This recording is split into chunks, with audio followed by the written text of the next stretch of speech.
네덜란드 한 여성은 한 병원 진료실에 찾아가 의사의 뺨을 때리고 다그치며 화를 내고 있습니다. 당신 때문에 내가 얼마나 우울증에 시달리고 어떤 생각까지 한 줄 알아? 그러고도 당신이 의사야?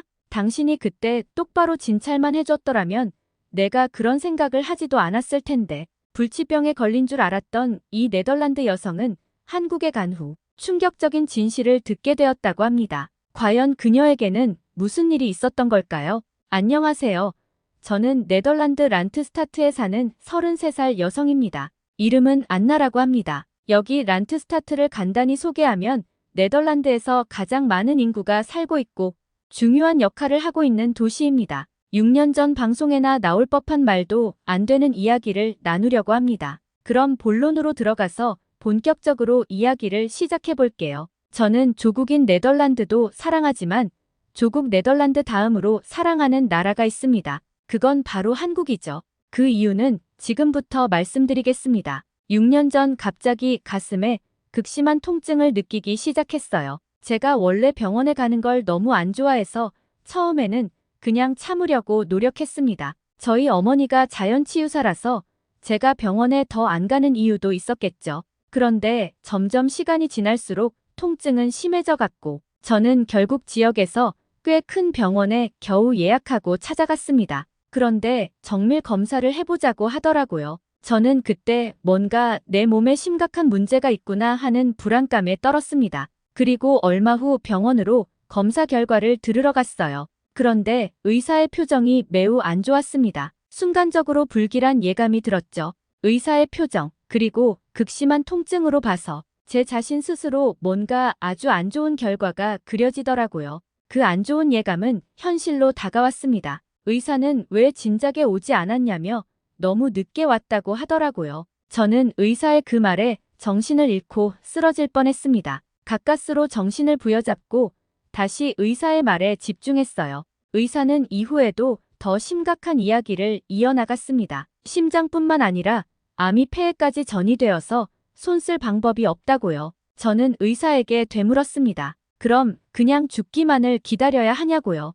의사가 말하더군요. 수술이나 항암 치료 모두 불가능하다고 말이죠. 이미 시기를 너무 놓쳐서 그냥 남은 인생을 정리하라고 하더라고요. 길어봐야 1년이라는 시한부 판정을 받았습니다. 그날 저는 진통제만 잔뜩 처방받아 집으로 돌아왔어요. 정말 먹먹했습니다. 믿기지가 않아서 눈물도 안 나더라고요. 눈물이 안 나왔던 이유를 지금 생각해보면 아마도 제가 감당할 수 있는 수준의 놀라움을 넘어섰기 때문이 아닐까 생각됩니다. 멍하게 있다가 극심한 통증이 찾아오면 진통제를 먹었고 그렇게 하루하루를 버텼습니다. 물론 직장도 당연히 그만두었고요. 일상생활이 완전히 무너지기 시작했습니다. 결혼을 앞둔 남자친구와도 헤어지게 되었는데 정말 그때는 서글퍼지더라고요. 물론 헤어진 남자친구를 원망하지는 않습니다. 죽음을 앞둔 연인을 끝까지 지킬 의무는 없으니까요. 하지만 그때 사람에 대한 신뢰감이 사라지긴 했습니다. 그렇게 그때는 정말 막다른 골목에 몰린 쥐 같은 심정이었습니다. 물론 제일 힘들었던 부분은 참기 힘든 가슴 통증이었죠. 간혹 걷기라도 하다가 갑자기 찾아오는 통증은 정말 글로서는 표현하기 힘들 정도입니다. 저는 그때 생각했어요. 스스로 삶을 마감하기로요. 이렇게 힘든 고통을 참으면서 1년을 버티는 게 무슨 의미가 있겠냐 싶었습니다. 그렇게 스스로 삶을 마감하는 걸 결정하고 나서 한참을 울다가 그 시기를 정하려고 달력을 보았습니다. 그리고 한 달 후에 삶을 마감해야겠다 생각을 했습니다. 그래서 안락사를 해주는 곳에 찾아가서 상담도 받아보았어요. 그리고 그 뒤로 한 일주일 정도 거실에 있는 흔들의자에 앉아 멍하니 창문 밖에만 바라보았습니다. 가끔 성경책도 읽으면서요. 근데 그 며칠 신기하게도 통증이 없는 겁니다. 물론 저는 일시적인 거라고 생각했어요. 그래도 통증이 적으니까 꽤 버틸만 했습니다. 그리고 죽기 전에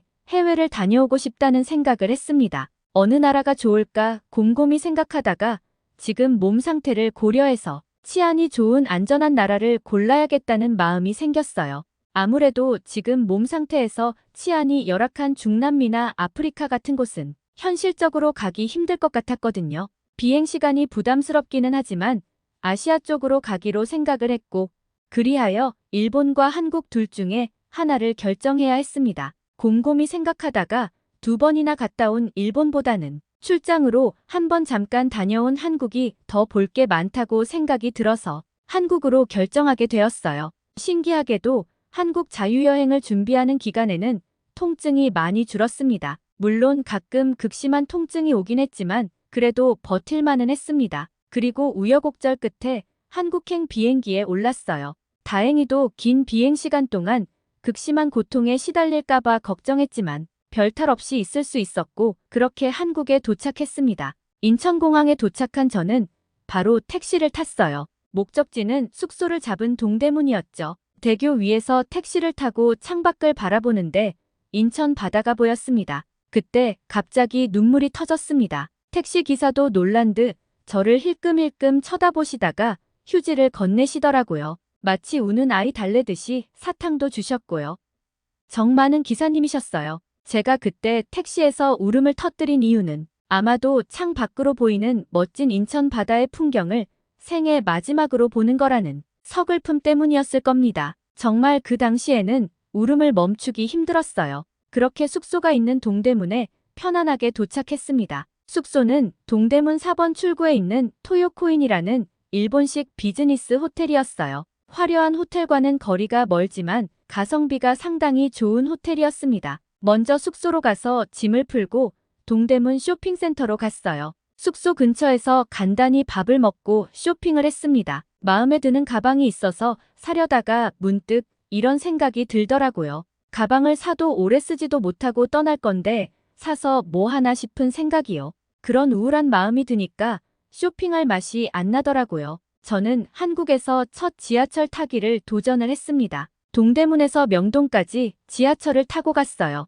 명동역에 딱 내리자마자 느낀 거는 정말 사람이 많다는 거였습니다. 발 디딜 곳이 없을 정도로 사람이 많더라고요. 특히 중국말을 쓰는 중국인들이 많았습니다. 제 느낌상 명동에서만큼은 한국인보다 중국인이 더 많다는 생각이 들었습니다. 그렇게 명동을 걷는데 또다시 통증이 시작됐어요. 물론 불행 중에 다행으로 아주 극심한 통증은 아니었습니다. 그래서 참을만 했습니다. 하지만 더 걷는 건 힘들 것 같아서 성당 앞에 앉아서 휴식을 취하고 있었어요. 그 성당은 한국의 명소인 명동 성당이었습니다. 명동 성당에 앉아서 휴식을 취하니까 뭔가 평온함이 느껴지더라고요. 가을 따사로운 햇살도 너무 좋았습니다. 그날은 컨디션이 꽤 좋더라고요. 저녁에 식사하면서 맥주까지 한 잔 곁들였습니다. 그렇게 식사를 마치고 숙소에 들어가 씻고 잠이 들었어요. 그렇게 오래간만에 숙면을 하고 한국 여행 둘째 날이 되었습니다.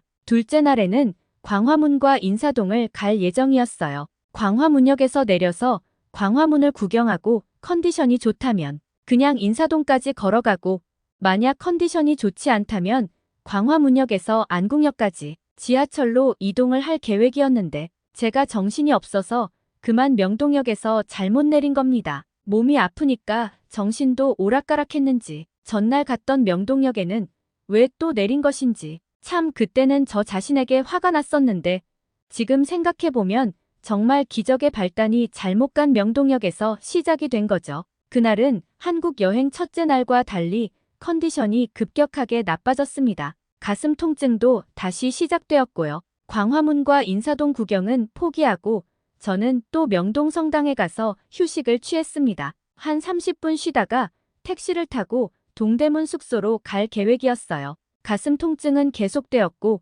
진통제를 여러 알 먹었지만 효과가 없었습니다. 저는 빨리 숙소에 들어가서 침대에 누워야겠다는 생각뿐이었죠. 성당 벤치에 앉아있는 것도 힘이 들더라고요. 저는 택시를 타려고 명동 성당 건너편 길로 나가는데 이전에 경험하지 못한 극심한 고통이 찾아왔고 거기서 바로 쓰러졌습니다. 거의 반 정도 기절 상태였어요. 의식은 약간 남아있는 상태였는데 어떤 어린아이가 저에게 오더니 괜찮냐고 뺨을 만지면서 얼굴을 흔들었습니다. 그 어린아이는 바로 건너편에 있는 자기 엄마를 불렀고 그 엄마는 어딘가로 신고를 했어요. 구급차는 3분도 걸리지 않아 도착했고 명동성당 바로 건너편에 있는 병원의 응급실에 갔습니다. 진통제를 맞고 어느 정도 안정을 취하고 퇴원을 하려는데 꽤 긴 시간 보호자를 자청한 아이의 엄마는 영어로 저에게 어디가 아픈 거냐고 물었습니다. 참고로 그 아이 엄마는 영어를 꽤 잘했어요.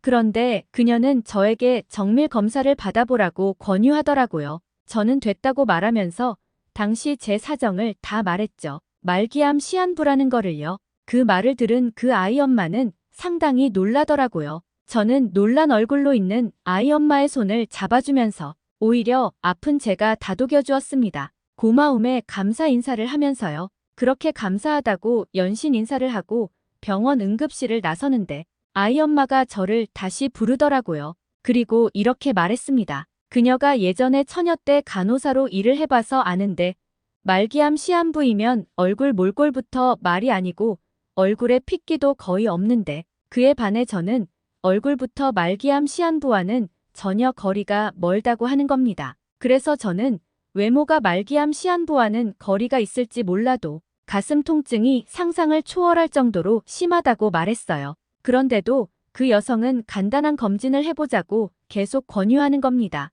오진의 가능성을 이야기하면서요. 저는 오진 가능성은 전혀 없다고 생각했지만 그래도 아이 엄마에게 감사한 마음이 있어서 아이 엄마가 하자는 대로 검사를 받았습니다. 그런데 충격적인 사실은 우선 초음파로 알게 된 사실인데 심장암은 없다는 거였어요. 초음파상으로는 깨끗하다고 했습니다. 의사 말로는 영상의 그림자를 암으로 오진한 게 아닌가 하는 얘기를 하더라고요. 그 얘기를 듣는데 왠지 새로운 희망이 생겼고 저는 정식으로 절차를 밟고 정밀 검진을 다시 받기로 했습니다. 결과부터 말씀드리겠습니다. 심장암 역시 오진이었고 그 극심한 통증의 원인은 심장에 박힌 무려 7cm나 되는 엄청난 결석이었습니다. 참고로 7C 결석은 엄청난 크기라더군요. 의학회에 보고될 정도로요. 하여간 저는 말기암이 아니었고 그냥 엄청난 크기의 심장 결석으로 극심한 통증에 시달렸던 겁니다. 당시 바로 네덜란드로 달려가서 병원을 고소할까 생각도 했지만 그보다도 다시 살아난 기쁨에 감사함을 느껴서 모든 걸 다 용서하기로 했어요. 새로 태어난 마음으로 감사히 살아야겠다는 마음을 먹었습니다. 그렇게 저는 그때부터 하루하루를 소중히 여기는 사람이 되었고 매년 직장에서 휴가를 받으면 한국에 여행을 가고 있어요. 그 아이의 엄마는 제 가장 친한 친구가 되었고 그 친구 가족이 네덜란드에 오면 제가 나서서 가이드를 자청합니다. 저를 다시 살게 해준 한국과 한국 사람들에게 진심으로 감사드립니다. 한국은 저에게는 행운의 나라, 제2의 조국입니다. 어떻게 들으셨나요? 구독과 좋아요, 알람 설정은 감동입니다. 끝까지 시청해주셔서 감사합니다.